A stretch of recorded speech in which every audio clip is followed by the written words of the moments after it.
So if you Google right now the NLRB and you click on the NLRB's website, or you want to find out who the current board members are on the NLRB, that's what you get. You get a page not found return error, error 404, I think it is. If you take out the lead-in or the postscript there and just Google the NLRB itself, you see that they have a new landing page which talks about the government shutdown. And this is kind of across the governmental agencies right now. So the federal shutdown began yesterday after Congress did not reach an agreement to continue to fund the federal agencies. Most of these agencies, in fact, I think all of them have issued contingency plans to furlough staff while keeping some essential functions operating.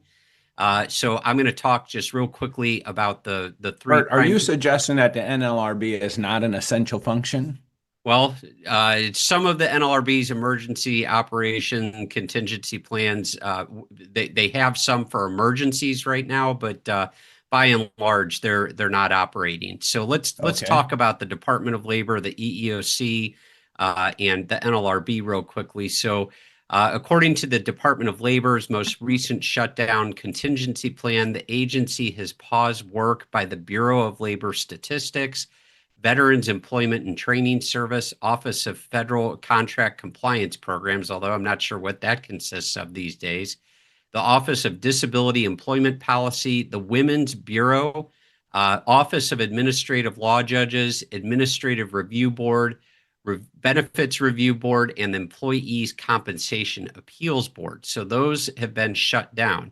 Workplace safety agencies such as OSHA, the Mine Safety and Health Administration will continue to respond to imminent threats to human life, investigate child labor violations, and conduct mine safety investigations, process disaster, dislocated worker grant applications, and address legal cases or investigations at risk of being lost due to the statute of limitations. So those are some of the essential functions they are going to be doing.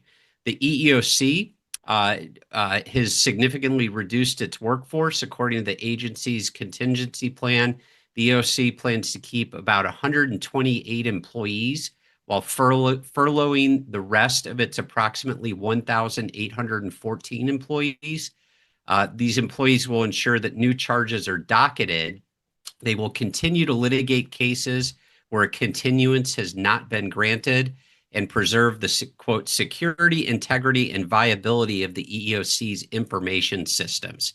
They will not begin any new investigations right now. They will not conduct mediations or hearings or process Freedom of Information Act requests right now.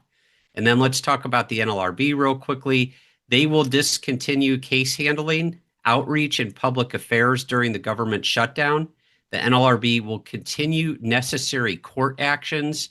The Office of Inspector General hotline and an emergency contact will remain active. The agency plans to have about half of its workforce, 1,247 employees, continue working, while 1,237 will be furloughed. Interestingly, I've got a lot of NLRB cases going on right now, and I received notices in those cases yesterday about the government shutdown. I have one case where, on behalf of a client, we're actually suing the NLRB in federal court, challenging its constitutionality based on the Fifth Circuit case that we've talked about previously on this program. And yesterday, the government attorneys for the NLRB filed a motion to stay the case pending during the pendency of the government shutdown. So that kind of covers the top hits there on the government shutdown. Facing complex employment law challenges?